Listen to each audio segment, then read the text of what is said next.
My name is Margaret Dillard, but most people call me Maggie. I never thought I'd be one of those old women with a story people say sounds like a movie. I used to think my life was simple, modest, peaceful, predictable. But looking back now, I realize how easily peace can be shattered by those you trust the most. I raised my son Daniel on my own. My husband Bill died when Daniel was just 7. Car accident on an icy road in Ohio. I remember the day like it was yesterday, the phone call, the silence after. After the funeral, I packed up our life and moved us to Georgia to start fresh. I took a job at a diner, worked double shifts, saved every penny. Everything I had went to Daniel. I wanted him to have a life I never did. And he did. He became a high school math teacher. Loved kids. Always smiling. When he brought Trisha home to meet me, I saw that sparkle in his eyes. I wasn't sure about her at first. Something about her felt rehearsed, like her kindness came from a script. But Daniel loved her. And when Ben was born, I tried to let my reservations go. I didn't want to be one of those mothers-in-law who nitpicked. We lived together in the same house after a while. I moved into the guest house out back to give them space. Daniel said it made sense, we could help with the baby, and I wouldn't be alone. I agreed. The house was in my name, but I never saw it as mine. It was our family's foundation. Daniel grew up there. Ben took his first steps there. When Daniel got sick, everything changed. Fast. He had stage 4 pancreatic cancer, and by the time we knew, it was already too late. He held my hand in the hospital and whispered, "Take care of Ben, Ma. Keep the family together." I promised him. And I meant it. But grief does strange things to people. Some cry. Some shut down. And some see opportunity. After the funeral, Trisha changed. Not all at once. It was little things. She stopped calling me Ma and started calling me Margaret. She no longer asked for help with Ben's school forms or dinners. She started locking her office. Then one day, she asked me to sign some legal housekeeping papers. I asked, "What for?" "Just insurance documents, medical proxies." "Nothing big," she said with that polished smile. I didn't sign. Not yet. I told her I'd like to have a lawyer look them over. Her eyes flickered, just for a second. But it was enough. That was the first time I felt it, fear. Not of Trisha exactly, but of what she might be capable of. I started watching. Listening.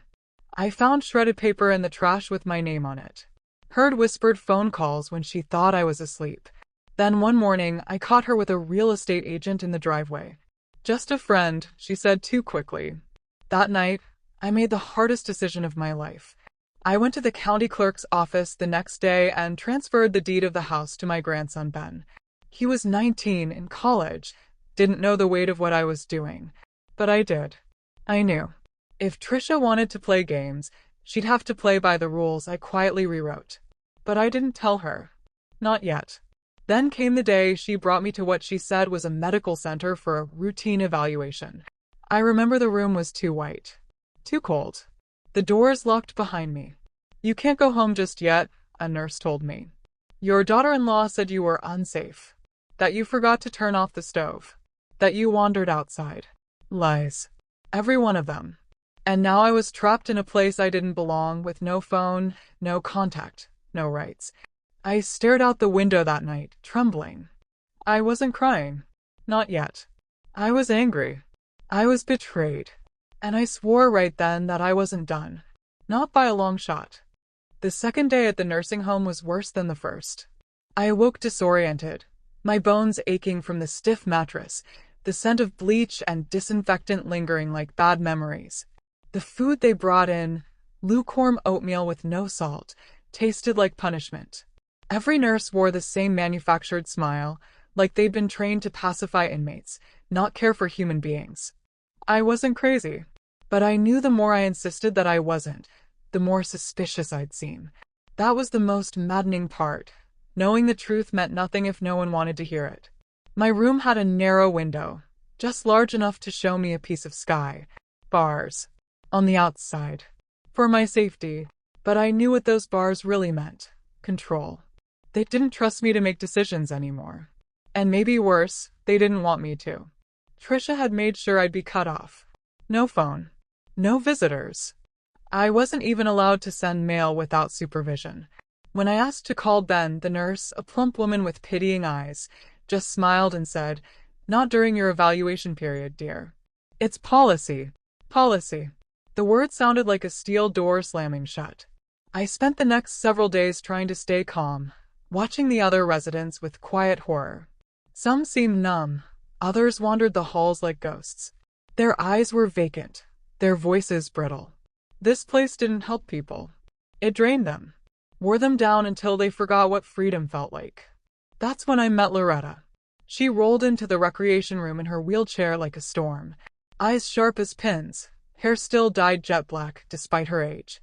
She took one look at me and said, "You're not like the rest of them." "What did they get you for?" "Trusting the wrong person," I whispered. She nodded. "Same as me. You got family. A daughter-in-law who dumped me here. A grandson who doesn't know." Loretta's mouth twisted. "She wants something. They always want something." "Did you leave her money?" "No," I said. "I gave the house to my grandson." "She doesn't know." Her eyebrows arched. "Oh, now that's interesting." We talked in bits and pieces over the next few days. She'd been a teacher once. A fighter always. She coached me, quietly, on how to act, what to say, what not to say. "Don't get angry. Document everything. They'll use your emotions against you. Stay quiet, but never still." I listened. And I wrote. Every nurse who denied my call. Every comment made in passing. I became an observer of my own imprisonment. I still remember the night I realized I might not get out. I overheard a conversation between two staff members. They thought I was asleep. Her daughter-in-law already met with a buyer. Says she'll list the house by next month. Just needs to sort the paperwork. She doesn't own it though, right? Her name's not on the deed. She said she's working on getting power of attorney retroactively. I felt the blood drain from my face. That woman was forging a future built on a lie. And unless I acted fast, she'd pull it off. That Sunday, the pastor came to the facility. He recognized me instantly. I pulled him aside and said quietly, "I need a favor. A big one." I told him everything. Not the whole saga, just enough. Enough for him to see the urgency. He hesitated when I asked to use his tablet. "I'm not allowed to." "Please," I said, my voice trembling, "I don't have time." He slipped it into my lap like contraband. I opened my email. My fingers shook, but I typed the message fast. Subject: urgent. I'm being held. Body: this is Margaret Dillard. I am being held without consent at Maple Ridge Senior Living. My daughter-in-law lied. I need legal help immediately. You help me transfer the house deed. I'm not crazy. Please help. 2 days later, I was summoned to the director's office. A woman in a pressed suit sat waiting. She didn't smile. "Mrs. Dillard," she said, voice rehearsed. "It seems there may have been a mistake in your placement. We're reviewing your file. Your release is being processed." She tried to play it off like it was administrative. Like this hadn't been a prison. But I saw the shift. They weren't protecting Trisha anymore. They were protecting themselves. By the end of the week, I was discharged. No apology. No explanation. They handed me a plastic bag with my clothes, some loose cash, and a half-hearted brochure on reintegration. I walked out of that building with nothing but my purse, a notebook full of scribbles, and a rage I hadn't known I was capable of. My body felt older. My hands trembled. But my mind was clear. Clearer than ever. Trisha thought she'd erased me. But I was coming back. And I wasn't just angry. I was ready. The first breath of outside air hit me like a slap and a blessing. I hadn't felt cold like that in weeks. Not real cold, the kind that makes your lungs stretch, that tells you you're free.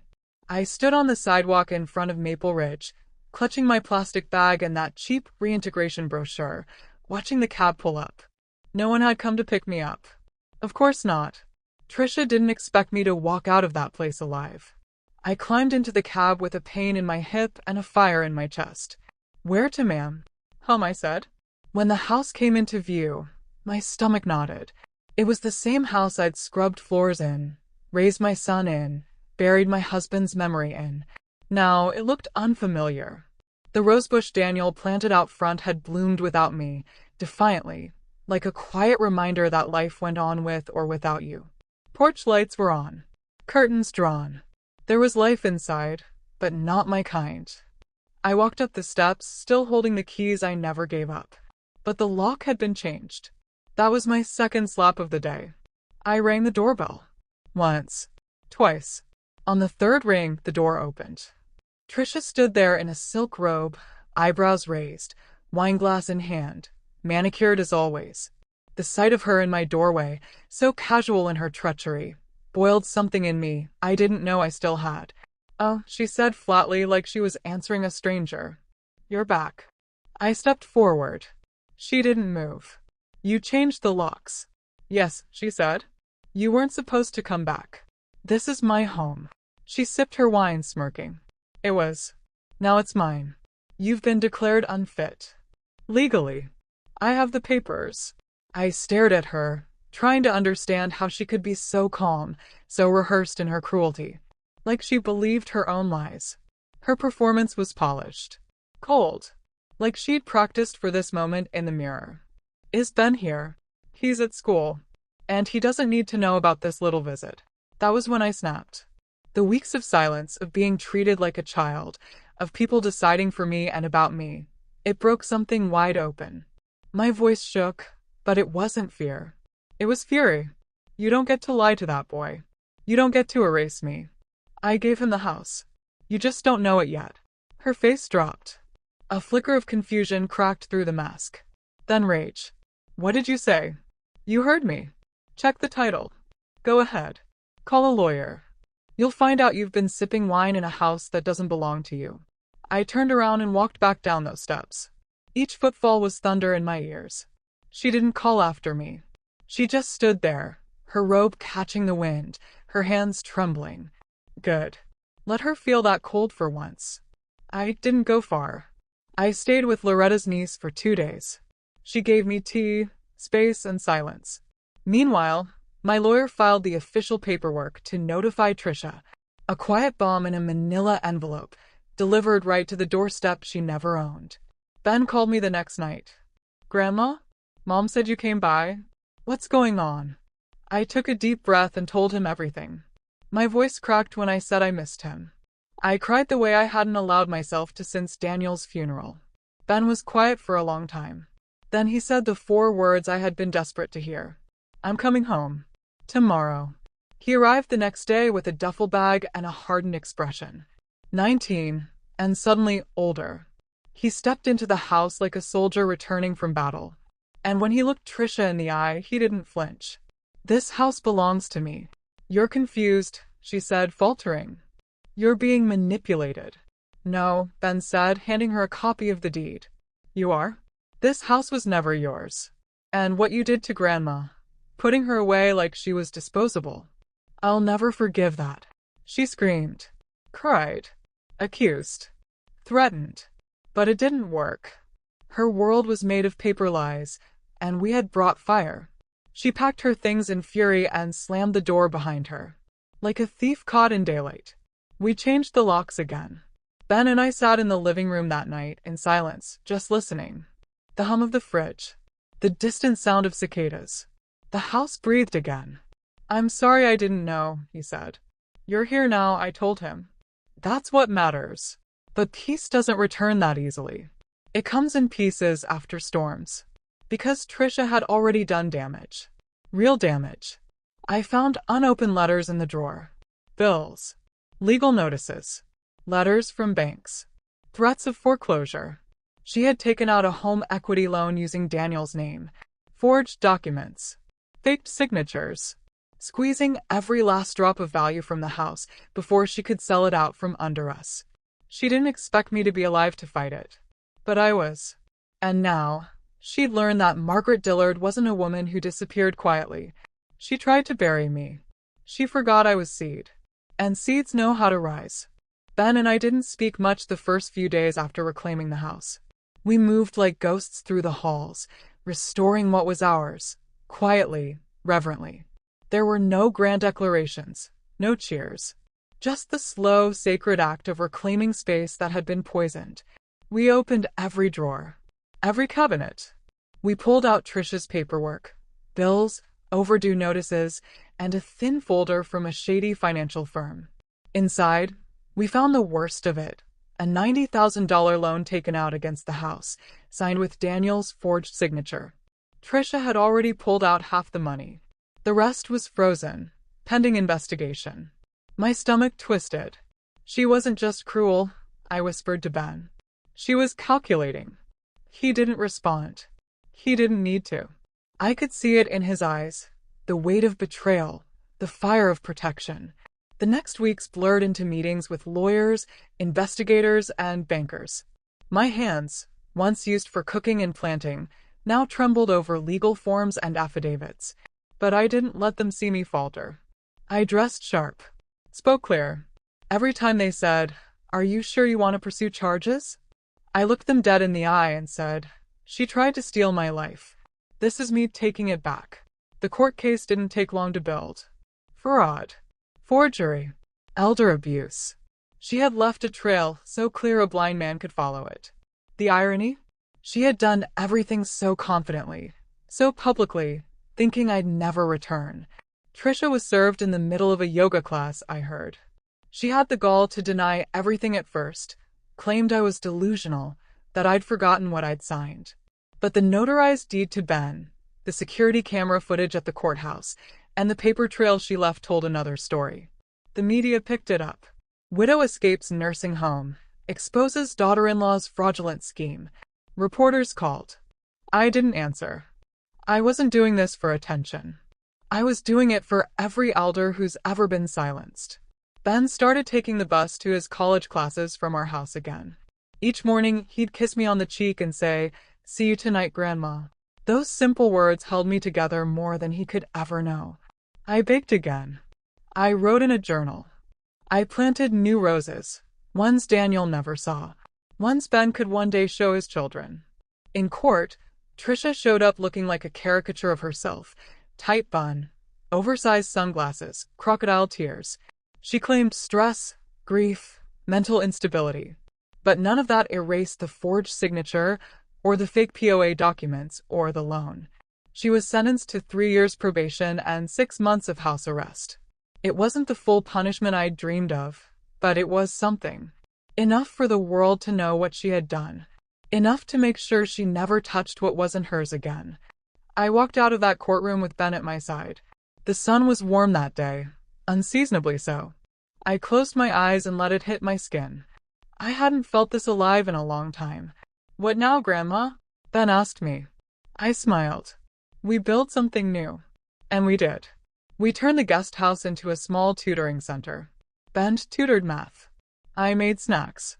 Local kids came in, then stayed for stories. Parents donated books. The house that once held lies now held laughter. Some nights, I sit on the porch and watch the sunset behind that rosebush Daniel planted. I think of him, of all he missed, of how proud he'd be. There's an ache that never fully leaves, a scar shaped like betrayal. But I've learned that pain doesn't mean the story ends. Sometimes it's where it begins. Because this home, this family, it's no longer a place where I was erased. It's where I bloomed. And no one, not even Trisha, can ever take that away again.